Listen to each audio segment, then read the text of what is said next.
Hello students, I am Akhilesh Mishra, I am physics faculty. मैं last 25 year से physics पढ़ा रहा हूँ और ये विद्या प्रकाशन के सहयोग से ये यूपी बोर्ड के विद्यार्थियों के लिए कक्षाएं चल रही हैं। तो आज हम स्टार्ट करते हैं।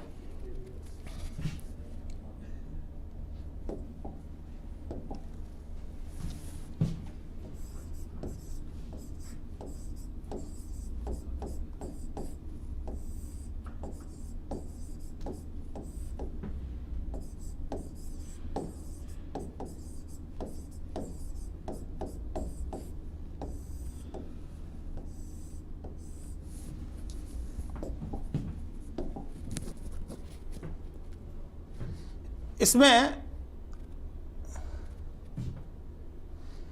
सबसे पहले बता रहे हैं आपको हम दर्शन कोण।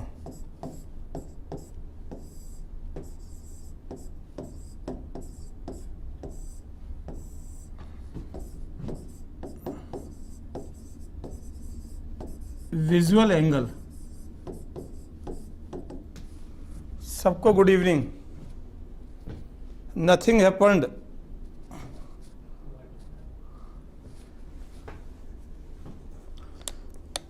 तो आज हम आपको टॉपिक स्टार्ट कर रहे हैं दूर प्रकाशिक यंत्र। बेसिकली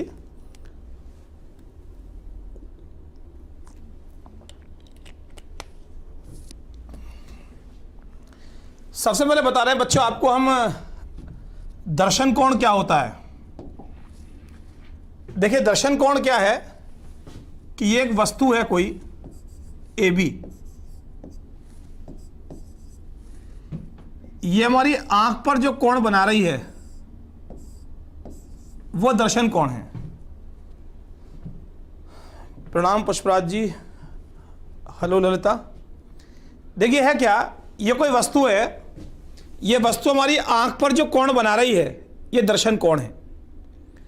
वस्तु जितना समीप आएगी ये कोण बढ़ेगा, वस्तु हमें बड़ी दिखाई देगी। जितना वस्तु दूर होगी जो आंख पर कोण बन रहा है दर्शन कोण वो घट जाएगा और वस्तु हमको छोटी दिखाई देगी। यहीं पर यदि ये वस्तु यहां रखी होती और हमारी आंख यहां पर है, ये कोण क्या हो गया, घट गया। Good evening Ritesh. जितना दर्शन कोण घटेगा उतनी वस्तु हमको छोटी दिखाई देगी, उतनी वस्तु हमको छोटी दिखाई देगी। एक है, अगला पॉइंट है आंख की समंजन क्षमता।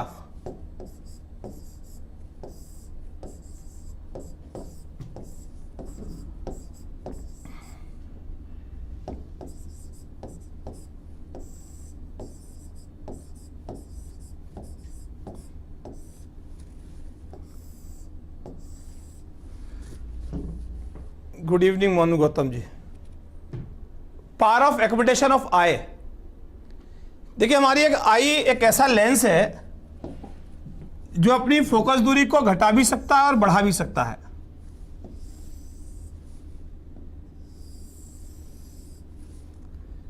हमारी आई में बेसिकली उत्तल लेंस होता है, ये कहीं वस्तु रखी होती है और ये जो भाग है इसे बोलते हैं रेटिना।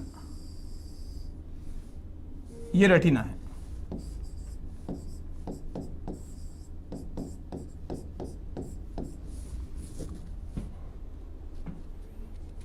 देखिए जो हमारी आंख एक ऐसा लेंस है जो अपनी फोकस दूरी को घटा भी सकता है और बढ़ा भी सकता है। वस्तु कहां रखी है उसके अकॉर्डिंग आंख का जो लेंस है अपनी फोकस दूरी घटा सकता है और बढ़ा सकता है। और आंख के लेंस की अपनी फोकस दूरी को बदलने की जो क्षमता है उसे कहते हैं आंख की समंजन क्षमता। स्लेरी मसल्स होती हैं, मुझे हिंदी में तो नाम नहीं पता उसका, उनके फैलने और सिकुड़ने से आंख के लेंस की फोकस दूरी क्या होती है, बदल जाती है।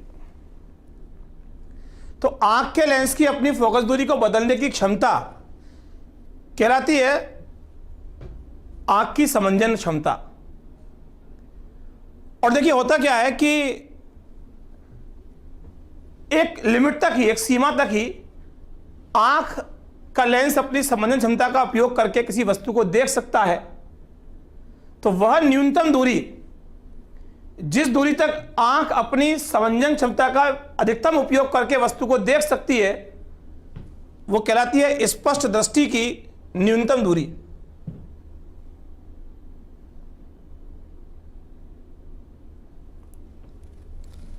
तो वो कहलाती है स्पष्ट दृष्टि की न्यूनतम दूरी।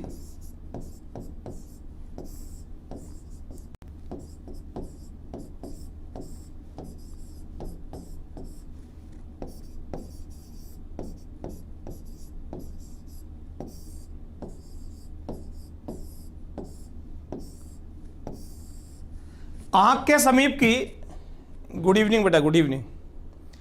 आंख के समीप वह न्यूनतम दूरी जिस दूरी तक आंख अपनी अधिकतम समंजन क्षमता का उपयोग करके किसी वस्तु को देख सकती है, वह न्यूनतम दूरी कहलाती है स्पष्ट दृष्टि की न्यूनतम दूरी, जिसे कैपिटल डी से रिप्रेजेंट करते हैं।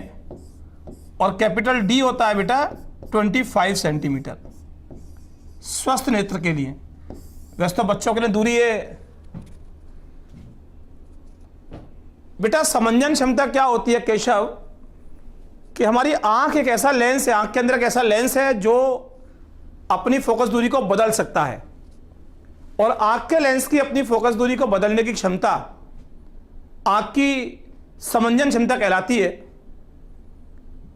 और आंख के समीप वह न्यूनतम दूरी जिस दूरी तक हमारी आंख अपनी अधिकतम समंजन क्षमता का उपयोग करके किसी वस्तु को देख सकती है, वह कहलाती है स्पष्ट दृष्टि की न्यूनतम दूरी। और स्वस्थ नेत्र के लिए कितनी होती है? 25 सेंटीमीटर। वैसे बच्चों के लिए 8 to 10 सेंटीमीटर होती है।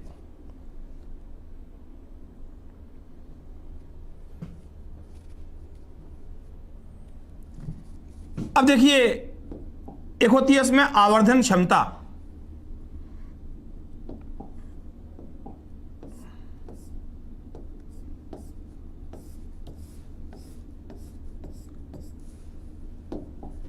एक होती है प्रकाशक यंत्र की आवर्धन क्षमता।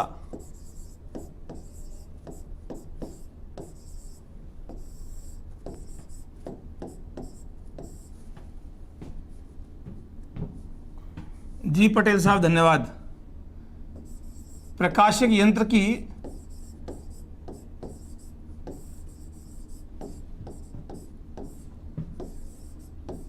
आवर्धन क्षमता।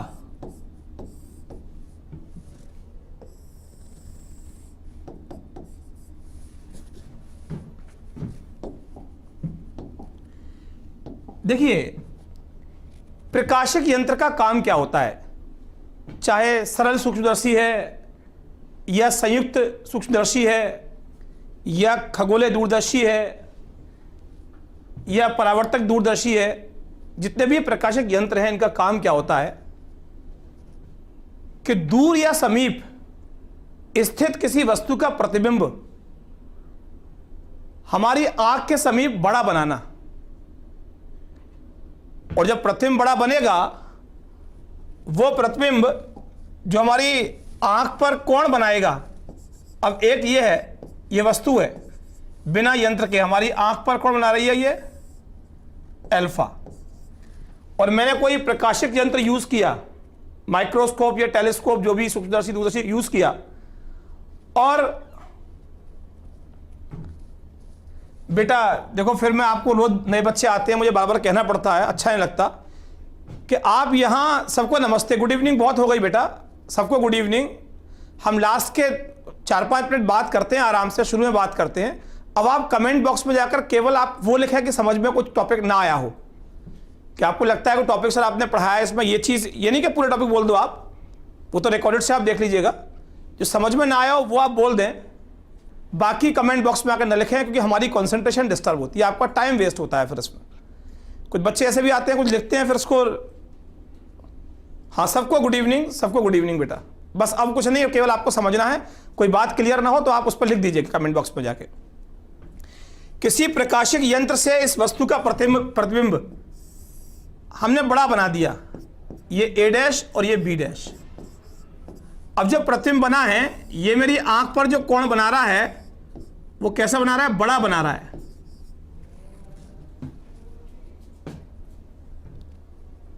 तो प्रकाशक यंत्र का यही काम है।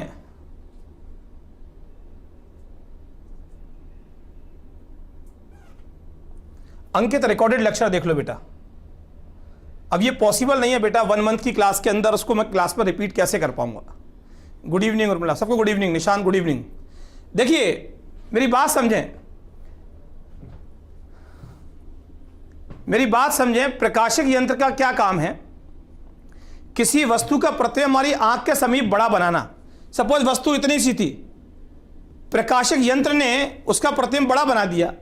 जब प्रतिबिंब बड़ा बनेगा तो हमारी आंख पर जो कोण बनेगा बड़ा बनेगा और वस्तु बड़ी दिखाई देगी। बस यही काम है किसी प्रकाशक यंत्र का। और जो इसकी आवर्धन क्षमता होती है m, ये होती है अंतिम प्रतिबिंब द्वारा, जो यंत्र ने बनाया है अंतिम प्रतिबिंब द्वारा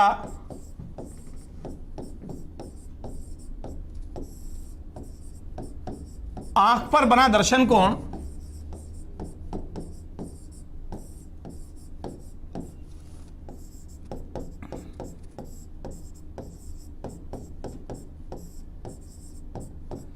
किसकी सहायता से?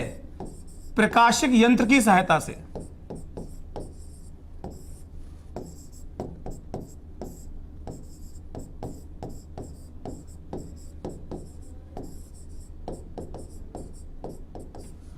अपॉन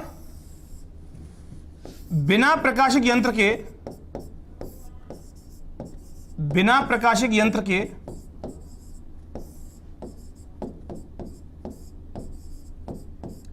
वस्तु द्वारा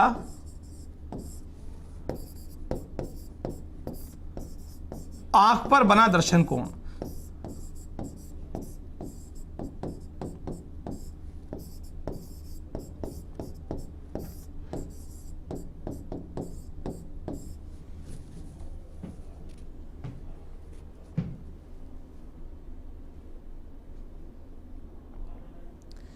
आपको ये बात समझ में आएगी। m is equal to beta upon alpha. m is equal to beta upon alpha, यह भी समझ में आएगा आपको। किसी प्रकाशक यंत्र की सहायता से जो अंतिम प्रतिबिंब बन रहा है, वो अंतिम प्रतिबिंब जो हमारी आंख पर कौन बना रहा है, वो कौन? और प्रकाशक यंत्र नहीं है, कोई वस्तु रखी है, वो वस्तु जो हमारी आंख पर सिंपल कोण बना रही है, वो कोण। उन दोनों कोण का अनुपात क्या होता है? आवर्धन क्षमता। चूंकि अल्फा और बीटा बहुत सूक्ष्म होते हैं, इसलिए हम क्या बोलते हैं इसको? tan beta upon tan alpha. tan beta upon tan alpha. जी खुश रहो अंकित प्रताप जी, सबको गुड इवनिंग बेटा, गुड इवनिंग। यहां से हम स्टार्ट करते हैं। 3 टॉपिक हैं, एक सिंपल माइक्रोस्कोप सरल सूक्ष्मदर्शी, एक संयुक्त सूक्ष्मदर्शी और एक खगोलीय दूरदर्शी। ये 3 हम पढ़ाने की कोशिश करेंगे आज ही। तो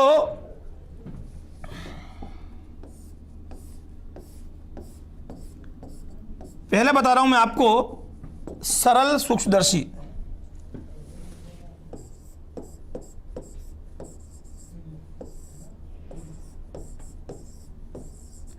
किसी छोटी वस्तु को बड़ा देखने का काम आता है, इसे कहते हैं सिंपल माइक्रोस्कोप। देखा होगा आपने, एक लेंस है ऐसे लगा हुआ है, डॉक्टर्स भी यूज करते हैं कुछ देखने के लिए। आपके गले में इन्फेक्शन होता है या कोई भी चीज होती है तो आपको देखने के लिए डॉक्टर यूज करते हैं, या कोई बहुत छोटे छोटे प्रिंट लिखे होते हैं तो आपको देखने के लिए लोग एक लेंस यूज करते हैं। वो बेसिकली उत्तल लेंस है और वही आपका सरल सूक्ष्मदर्शी है।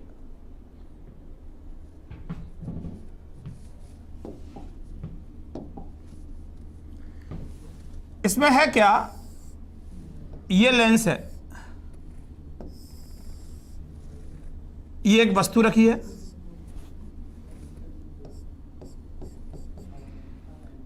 ये एक वस्तु रखी है, ये भी जो समांतर किरण जाती है वो फोकस से पास होती हैं, और जो प्रकाशक यंत्र से जाती, वो प्रकाशक केंद्र से जाती हैं, वो सीधी निकल जाती है, ये कहीं नहीं काटती। जो प्रकाशिक केंद्र से जाएगी वो सीधी जाएगी, जो समांतर जाएगी वो फोकस से पास होगी, जो अक्ष के समांतर जाएगी वो फोकस से पास होगी। इन दोनों को आगे बढ़ाते हैं, ये कहीं नहीं काटती। इनको पीछे बढ़ाते हैं,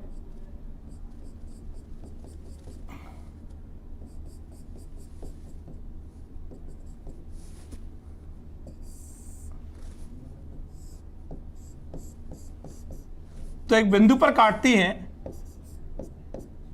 ये क्या बन गया? इसका प्रतिबिंब बन गया।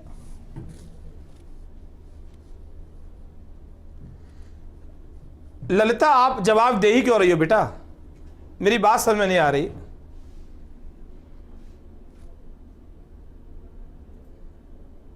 और मुन्ना कुमार बेटा, आप यहां पढ़ने आ रहे हो या ये चैटिंग करने के लिए आ रहे हो?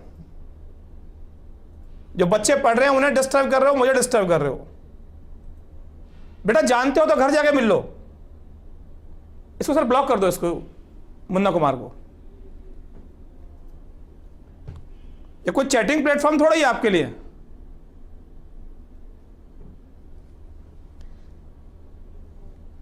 सर इसे हटाई दो मेरे सामने चैटिंग को, फिर पढ़ाने में डिस्टर्ब भी होता है मुझे। समझते ही नहीं बच्चे इस बात को यार। ये उत्तल लेंस रखा हुआ है, यही सरल सूक्ष्मदर्शी है। ये वस्तु रखी हुई है, जो समांतर किरण जाती है वो फोकस से पास होती है, जो प्रकाशिक केंद्र से जाती है वो सीधे निकल जाती है। दोनों को आगे बढ़ाते हैं, कहीं नहीं काटते, पीछे बढ़ाते हैं, यहां काटा तो इस लेंस ने इस वस्तु का प्रतिबिंब क्या बना दिया? ये बना दिया। और इसका काम ही सिर्फ ये है, लेंस का काम ही सिर्फ ये है कि जो वस्तु है उसका प्रतिबिंब हमारी आंख के समीप बड़ा बनाना। जब प्रतिबिंब बड़ा बनेगा तो आंख पर दर्शन कोण क्या बनेगा? बड़ा बनेगा, और वस्तु हमको बड़ी दिखाई देगी। ये जो अंतिम प्रतिबिंब, ये मेरी आंख और लेंस बिल्कुल समीप है। जो अंतिम प्रतिबिंब जो एक कोण बना रहा है, जो लेंस पर बनाएगा वही आंख पर बनाएगा, ये बीटा है। और एक चीज और ध्यान रखना कि उत्तल लेंस में केवल एक ही अवस्था में प्रतिबिंब आभासी बनता है, बड़ा बनता है, जब वस्तु प्रकाशिक केंद्र और फोकस के बीच में स्थित होती है। ये प्रकाशिक केंद्र, ये फोकस है, इसके बीच वस्तु रखी होती है, तो उसका प्रतिबिंब आभासी बनता है और वस्तु से बड़ा बनता है। और यह स्पष्ट है कि जो अंतिम प्रतिबिंब बन रहा है वो हमें दिखाई दे रहा है, इसका मतलब वो स्पष्ट दृष्टि की न्यूनतम दूरी पर बन रहा है। यदि दैट इज 25 सेंटीमीटर, यदि ये प्रतिबिंब 25 सेंटीमीटर से कम दूरी पर बनेगा तो हमें स्पष्ट दिखाई नहीं देगा। तो अंतिम प्रतिबिंब जो बने कम से कम 25 पर बने या उससे ज्यादा बने, तभी वस्तु हमको दिखाई देगी। तो यहां पर हमने वो अवस्था मान ली कि 25 हो या उससे ज्यादा हो, तभी ये प्रतिबिंब हमको दिखाई देगा। और यदि यंत्र नहीं था तो वस्तु हमारी ये थी। आपके दिमाग में क्वेश्चन आ सकता है कि सर आपने कहा जो आवर्धन क्षमता होती है वो बीटा अपन अल्फा होती है। बीटा होता है अंतिम प्रतिबिंब जो बनता है, वो हमारी आंख पर जो कोण बनाता है वो बीटा होता है, और बिना यंत्र के जो वस्तु हमारी आंख पर कोण बनाती है वो अल्फा होती है। तो देखिए, आप कहोगे वस्तु भी कोण बीटा बना रही है? नहीं, अभी वस्तु डी से कम दूरी पर रखी हुई है। यदि 25 से कम पर रखी होगी तो आपको स्पष्ट वस्तु दिखाई नहीं देगी। तो अल्फा के लिए यदि आपने इस यंत्र को हटा दिया, केवल हमारी आई है, तो इस वस्तु ए बी को हमें कहां रखना पड़ेगा? डी पर रखना पड़ेगा। ये ए है और ये बी है।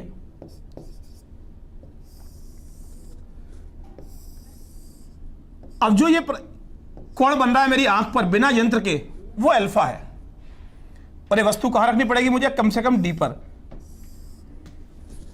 बड़े ध्यान से मेरी इस बात को समझना, तभी आपको चीजें क्लियर होंगी, वरना आप इसे याद करेंगे। फिर मैंने क्लियरली बताया था कि आवर्धन क्षमता जो होती है, जो कोई प्रकाशिक यंत्र किसी वस्तु का जो अंतिम प्रतिबिंब बनाता है, वो अंतिम प्रतिबिंब जो हमारी आंख पर कोण बनाता है वो बीटा होता है। और बिना यंत्र के, बिना प्रकाशिक यंत्र के जो वस्तु हमारी आंख पर कोण बनाती है वो अल्फा होता है। अर्थात आपने इस लेंस को हटा दिया, सूचना को हटा दिया, लेकिन रखना कहां पड़ेगा? इसको यहां रख के यहीं से देखेंगे तो दिखाई नहीं देगी। आप कम से कम उसको डी पर रखेंगे या उससे ज्यादा रखेंगे। तो बिना यंत्र के वस्तु जो मेरी आंख पर कोण बना रही है वो अल्फा है। और इन दोनों का अनुपात क्या है? आवर्धन क्षमता। चूंकि अल्फा और बीटा बहुत सूक्ष्म होते हैं, इसलिए हम बोलते हैं m = tan beta upon ten alpha. तो यहां से आप देखें टेन बीटा कितना आ गया, टेन बीटा आ गया दिस अपॉन दिस या दिस अपॉन दिस। तो कितना आ गया ए बी अपॉन सी ओ, या ले लो ए डैश बी डैश अपॉन सी ए डैश। तो हमने ये दोनों ट्राइंगल समरूप है, तो क्या ले लिया आपने ए बी अपॉन सी ओ, और टेन अल्फा क्या आ गया दिस अपॉन दिस, इसे ओ डैश मान लो, A B upon A O dash. तो m तो ten beta upon ten alpha है, तो m कितना आ गया A B upon C O upon A B upon A O dash. m कितना आ गया ए ओ डैश अपॉन सी ओ। तो ए ओ डैश कितना है, ये क्या लिख दिया मैंने, ए बी अपॉन सी ओ, अच्छा ओ डैश ए, ये कितना है माइनस डी, लेफ्ट है ना, क्या लेंगे माइनस डी, और सी ओ कितना है वस्तु की दूरी है, इसे हम क्या बोलेंगे यू, ये यू है और ये वी है, तो इसे क्या बोलेंगे यू। तो हमारा फॉर्मूला क्या आ गया आवर्धन क्षमता का, m is equal to minus D upon U, m आ गया माइनस डी अपॉन यू। आप एक चीज और देखें इसके लिए, one upon F is equal to one upon V minus one upon U. तो one upon F is equal to कितना हो गया बेटा, v हो गया हमारा ये, और v कितना है d के इक्वल है ना, जो अंतिम प्रतिबिंब बन रहा है वो d पर बन रहा है, तो लेफ्ट हैंड क्या लेंगे माइनस डी, और u भी लेफ्ट है, क्या लेंगे माइनस यू, तो माइनस माइनस क्या हो जाएगा प्लस यू। ये d अपॉन यू है, मैंने d से मल्टीप्लाई कर दिया हर टर्म को, d upon D minus D upon D कितना आ गया minus one plus D upon U. तो कितना आ गया यहां से d अपॉन यू कितना आ गया one plus D upon F, इसमें वैल्यू पुट कर लें, m इज इक्वल टू कितना आ गया minus one plus D upon F. अच्छा हमने एक मिस्टेक कर दी, यहां पर एक मिस्टेक कर दी, भाई ये भी नेगेटिव है और ये भी नेगेटिव है, दोनों नेगेटिव है, नेगेटिव नेगेटिव क्या हो जाएगा पॉजिटिव।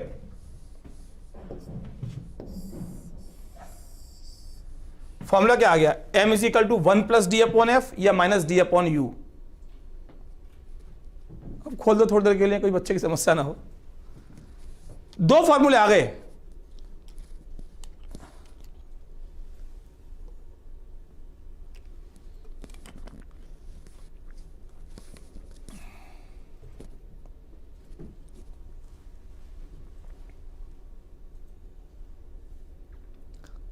अब एक बात और समझें कि यदि इसका फोकस यहां पर है, इसका फोकस यहां पर है, यदि इतना दूर मैं इस लेंस को इधर ले जाऊं तो इसका फोकस यहां से यहां आ जाएगा, और यदि वस्तु किसी लेंस के फोकस पर होती है तो इसका प्रतिबिंब कहां बनता है अनंत पर, प्रतिबिंब क्या बनता है अनंत पर।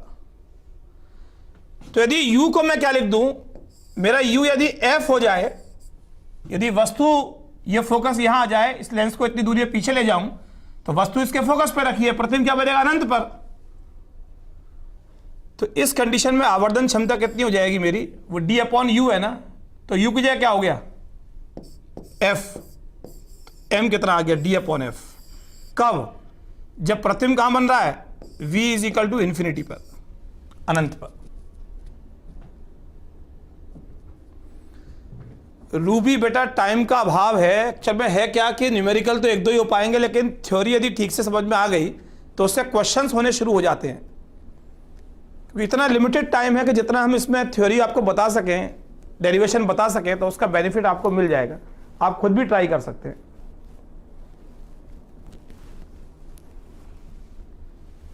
तो ये कंडीशन कब है, जब अंतिम प्रतिबिंब क्या बन रहा है स्पष्ट दृष्टि की न्यूनतम दूरी पर, और ये m d अपॉन एफ कब है, जब अंतिम प्रतिबिंब क्या बन रहा है अनंत पर, बहुत दूर बन रहा है।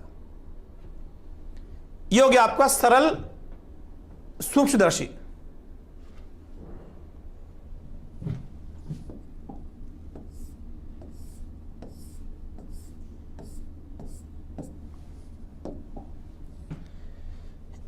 एक है आपका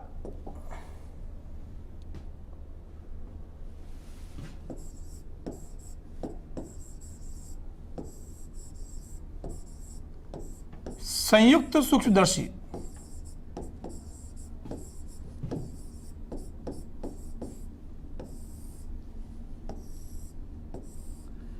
कंपाउंड माइक्रोस्कोप। राहुल मैंने बताया बेटा, अभी टाइम का थोड़ा सा कंस्ट्रेंट है, टाइम बहुत कम है। थ्योरी समझो, खुद भी ट्राई करो आप, ऐसा नहीं होंगे क्वेश्चंस होंगे आपसे। ये किसी समीप स्थित छोटी वस्तु को बड़ा देखने काम आता है। इसकी सहायता से समीप में कोई छोटी वस्तु रखी है, ये उसको बड़ा दिखाने काम आता है। कभी कभी बच्चे इसका डायग्राम बनाने में मिस्टेक करते हैं। सबसे पहले आप एक लेंस बनाना, दोनों एक साथ बनाने देना। एक लेंस आपने ये बनाया, ये लेंस वो है जो वस्तु की तरफ है, वस्तु यहां रखी है, जो वस्तु की तरफ लेंस है वो अभिदर्शक लेंस, और जो आंख की तरफ लेंस है वो नेत्र का लेंस।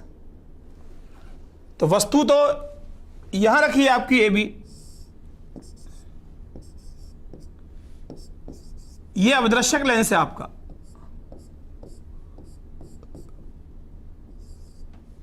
इसे बोलते हैं अभिदर्शक लेंस।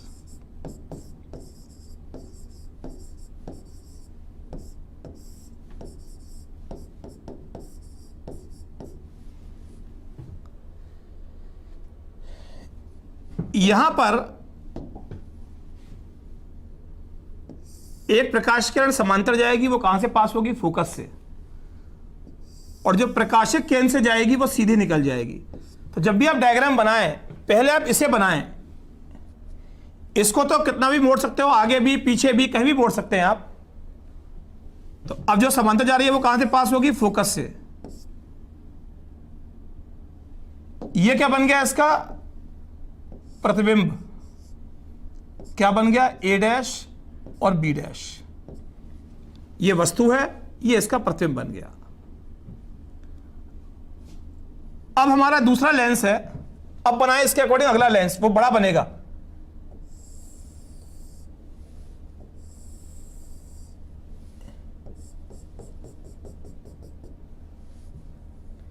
इसे कहते हैं नेत्र का लेंस, या सिंपल नेत्र का लिख देते हैं। इसके लिए ये वस्तु है, ये ऑब्जेक्टिव लेंस, अभिदर्शक लेंस, ये नेत्र का। बड़े ध्यान समझना, इसके लिए ये वस्तु, इसने इसका प्रतिबिंब ये बनाया, इसके लिए ये वस्तु। पहले किरण कौन सी बनाओगे आप? जो प्रकाशिक केंद्र से जा रही है।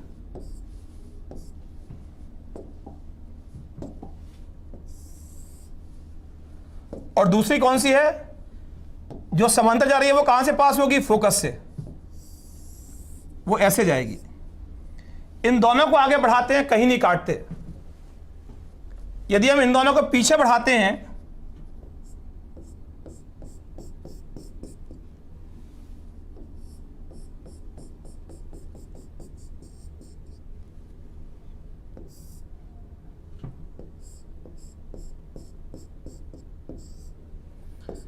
तो ये यहां काटती हैं। ये क्या आ गया? अंतिम प्रतिबिंब बन गया A double dash B double dash. आप मेरी बात समझे? इसके लिए ये वस्तु, इसने इसका प्रतिबिंब ये बनाया। नेत्रिका के लिए ये वस्तु, इसने इसका प्रतिबिंब क्या बनाया? ये बनाया। यही अंतिम प्रतिबिंब जो हमको दिखाई देगा, यही अंतिम प्रतिबिंब है जो हमको दिखाई देगा। तो अब आप एक चीज देखें, ये वस्तु है, ये क्या आ गया? यू नॉट ले लो इसे। ये प्रतिबिंब है, इसे क्या ले लो? We not. इसके लिए ये वस्तु है, इसे हमने क्या ले लिया? You E. आई पीस के लिए है। और इसने इसका प्रतिबिंब क्या बनाया, यहां बनाया, ये अंतिम प्रतिबिंब VE है जो किस दूरी पर है, D पर है, जो स्पष्ट दृष्टि की न्यूनतम दूरी पर है। और एक बात और ध्यान रखें कि वस्तु जो है, जो इसके लिए वस्तु है, ये इसके फोकस के अंदर है, क्योंकि अभी देखा भी था आपने, उत्तल लेंस में यदि वस्तु उसके फोकस के अंदर होती है तभी यह आभासी और बड़ा प्रतिबिंब बनता है, अन्यथा प्रतिबिंब क्या बनेगा, इधर बनेगा, वास्तविक बनेगा। यदि वस्तु इससे बाहर यदि बनती है A' B' तो प्रतिबिंब इधर बनता। यहां पर हमें आपको वही बताना है कि जो आवर्धन क्षमता है, जो इसकी आवर्धन क्षमता है,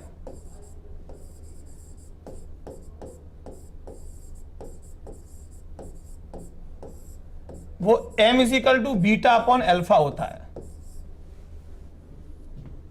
बीटा क्या है, जो अंतिम प्रतिबिंब है, जो हमारी आंख पर कौन बनाएगा, जो आंख पर बनाएगा वही कहां बनाएगा, जो लेंस पर बनाएगा, इस पर। हमारी आंख इसके बिल्कुल समीप है, तो अंतिम प्रतिबिंब जो आंख पर कौन बनाता है वो बीटा है। और बिना प्रकाशक यंत्र के, दोनों को हटा दिया आपने, केवल वस्तु रखी है, और कहां रखी है, कैपिटल D पर, तभी दिखाई देगी। तो बिना प्रकाशक यंत्र के जो वस्तु है, बिना यंत्र के जो हमारी आंख पर कौन बनाएगी वो अल्फा है। चूंकि अल्फा और बीटा बहुत सूक्ष्म है, इसलिए m कितना आ गया, tan β/tan α,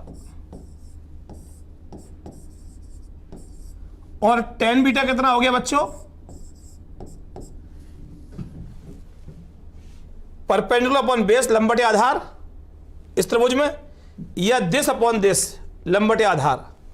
तो हमने ये ले लिया, कितना आ गया, A' B' upon E A'। अब निकाल रहे हैं हम tan अल्फा। tan अल्फा क्या है कि ये वस्तु मैंने कहां रख दी, I से D दूरी पर, इधर D से कम पर रखी है ना। मैंने वस्तु कहां रख दी, मैंने वस्तु, ये AB वस्तु यंत्र को हटा दिया, ये A है, ये B है,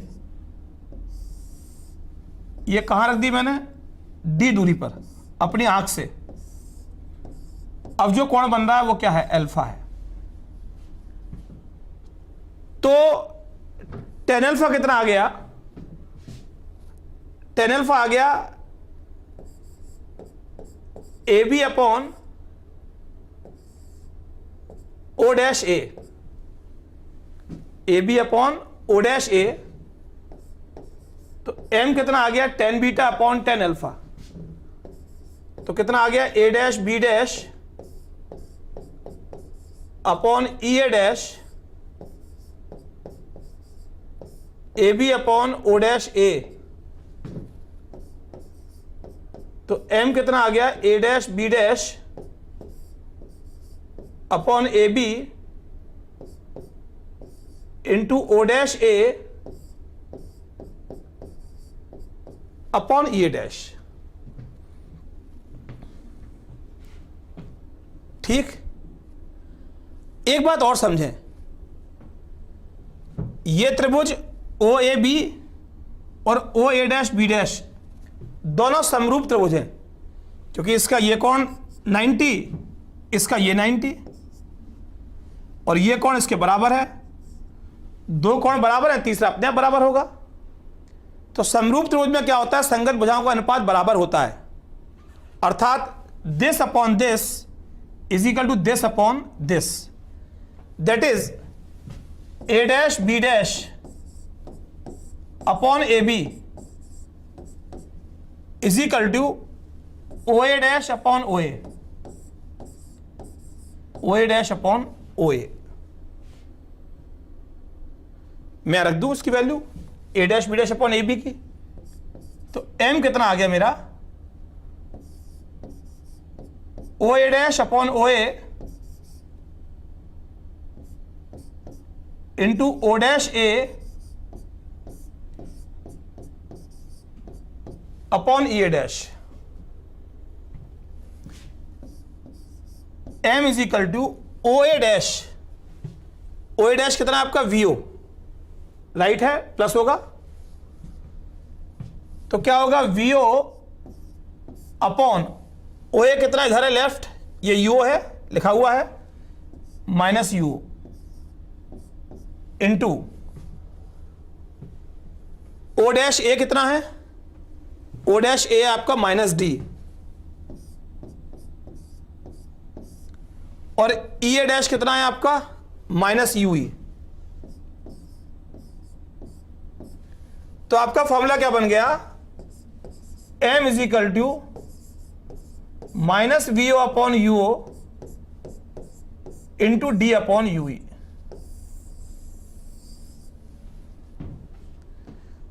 फॉर्मूला आ गया सूक्ष्मदर्शी की आवर्धन क्षमता का, M is equal to minus V O upon U O into D upon U E. इतना आप लोगों को क्लियर है बच्चों?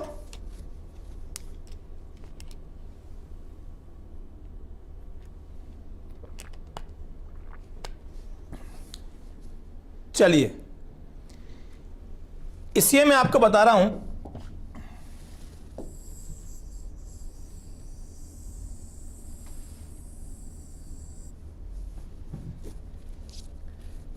यहां पर आप इसके लिए यूज करें तो 1 upon F E is equal to 1 upon V E minus 1 upon U E. Okay, तो इसके लिए v कितना है माइनस डी, u कितना है माइनस यू ई, तो 1 upon F E is equal to 1 upon minus D और u कितना है माइनस यू ई। तो 1 upon F E is equal to कितना आ गया minus 1 upon D plus 1 upon U E. ये तो d अपॉन यू ही है तो d से मल्टीप्लाई कर दें, d upon F E D upon D minus 1 plus D upon U E. तो यहां से d अपॉन यू ई कितना आ गया 1 plus D upon F E, रख दो इसमें d अपॉन यू ई की value, m is equal to minus V O upon U O, क्या आ गया 1 plus D upon F E. This is also a required formula.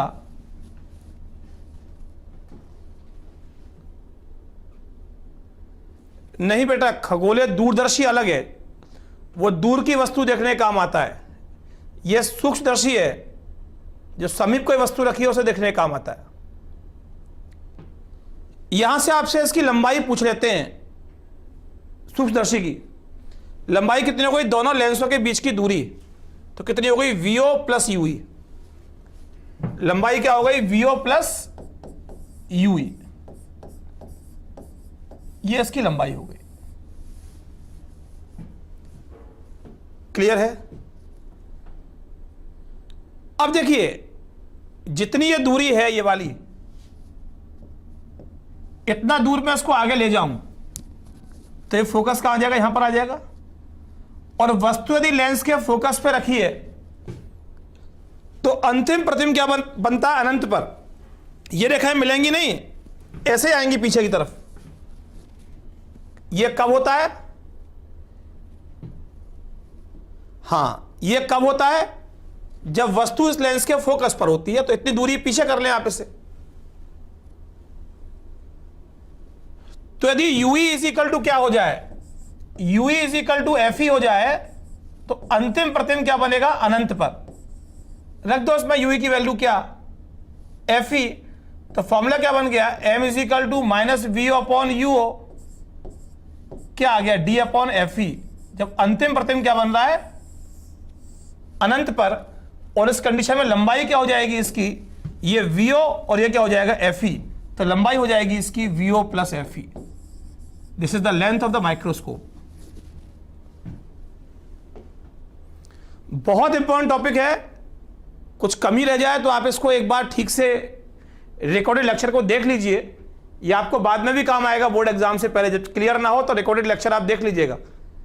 जो बच्चे अब पूरी कंसंट्रेशन से यहाँ पढ़ रहे हैं उनको दोबारा समझने बहुत इजी हो जाएगा।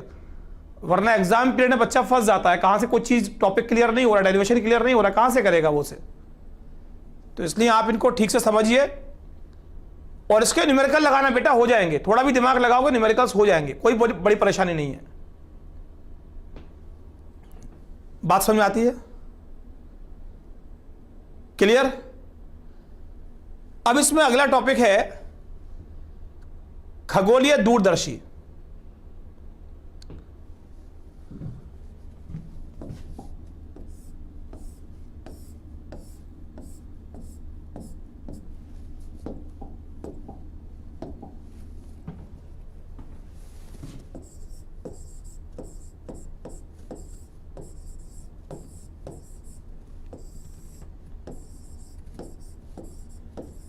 इसको बोलते हैं एस्ट्रोनॉमिकल टेलीस्कोप।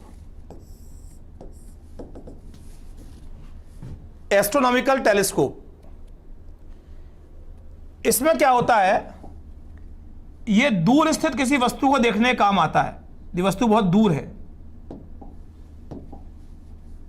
जैसे स्टार्स को देखना है, सन को देखना है, मून को देखना है, ये वहां काम आता है। और यहां अभिदर्शक का द्वारक बड़ा होता है कि वस्तु बहुत दूर है, जिससे अधिकतम प्रकाश किरण प्रवेश करें और प्रतिबिंब स्पष्ट बने। हम डॉटेड दिखा रहे हैं बिकॉज वस्तु बहुत दूर है। ये ए है और ये बी है। जो बहुत दूर है, जो वस्तु, जो प्रकाश किरणें परस्पर समांतर आएंगी, देखिए वैसे समांतर आती हैं, अक्ष के समांतर तो कहां मिलती हैं, फोकस पर। ये परस्पर समांतर आ रही हैं।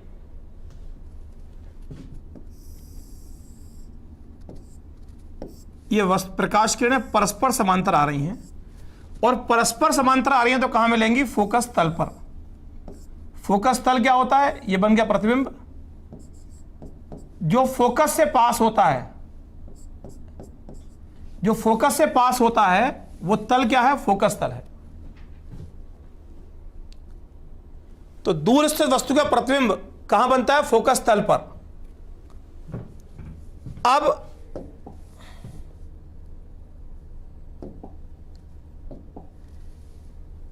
ये दूसरा लेंस है, ये अभिदर्शक है ओ, और ये नेत्र का लेंस है ई, आई पीस बोलते हैं इसको इंग्लिश में। तो यहां इसके लिए ये वस्तु है, जो समांतर किरण आएंगी इसके फोकस से पास होंगी, और जो प्रकाशिक केंद्र से जाएंगी, पहला किरण ये वाली बनाना, ध्यान रखना, और लेंस बाद में बनाना इसको। तो जो समांतर जाएंगी वो फोकस से पास होंगी, और जो प्रकाशिक केंद्र से जाएगी वो स्ट्रेट जाएगी। इन दोनों को बढ़ाते हैं तो ये कहीं नहीं काटती, और यदि इनको पीछे बढ़ाते हैं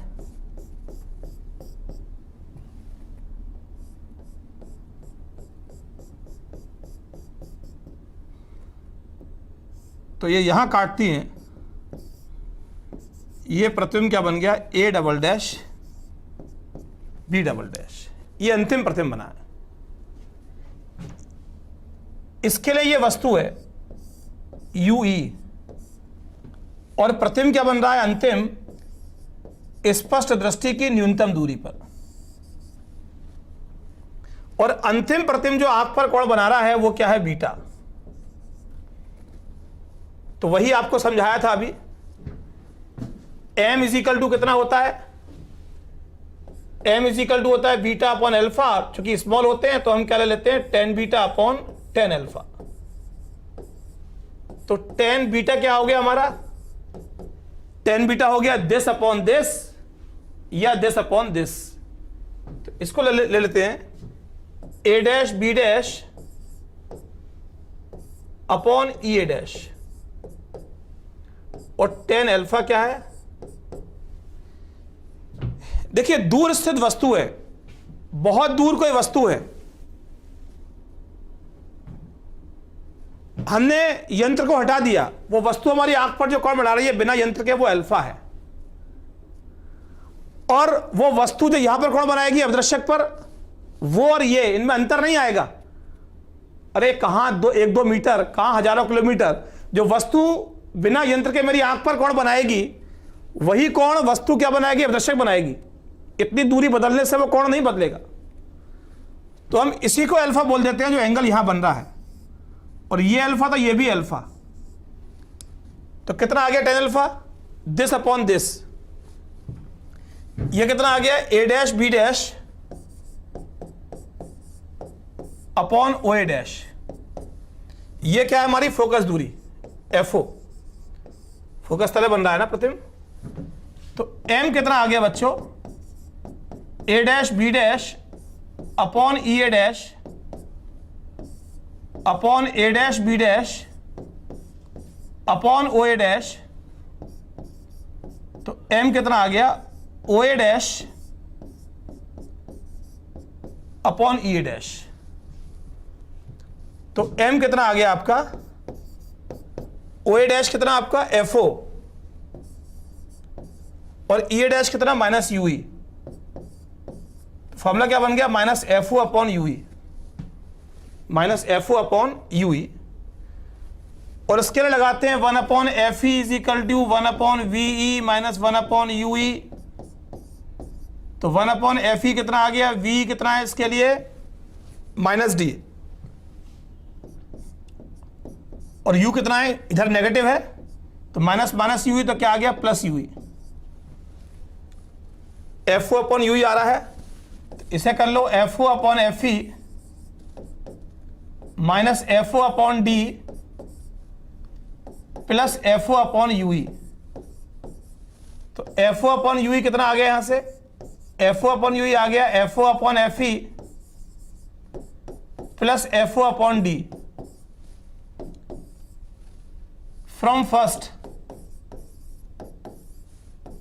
M is equal to FO upon UE कितना आ गया, माइनस साइन बाहर, FO upon FE plus FO upon D, और यहां से FO अपॉन FE कॉमन ले लो, तो कितना आ जाएगा 1 plus FE upon D। This is the required formula. कब, जब अंतिम प्रतिबिंब क्या बन रहा है, स्पष्ट दृष्टि की न्यूनतम दूरी पर। और इस कंडीशन में लंबाई कितनी होगी इसकी, FO प्लस UE। लंबाई कितनी हो जाएगी, FO प्लस UE। यदि मैं जितना, इसका फोकस कहां है, यहां पर है, कहीं अंदर है,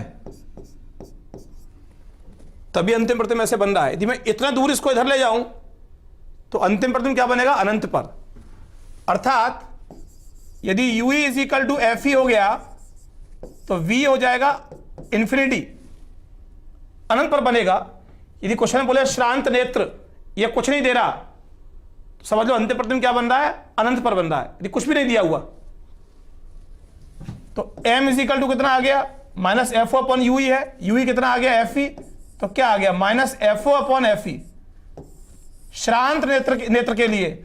और लंबाई क्या हो जाएगी, ये FO और ये FE, लंबाई क्या हो जाएगी प्रकाशिक यंत्र की, FO प्लस FE। इसका रिकॉर्डेड लेक्चर दोबारा देख लें बेटा आप लोग, दोबारा, ये बहुत काम का टॉपिक है, बहुत हेल्प करेगा और सारा क्लियर हो जाएगा आपको। दोबारा आप इसको रिकॉर्डेड देखेंगे तो चलिए ठीक है।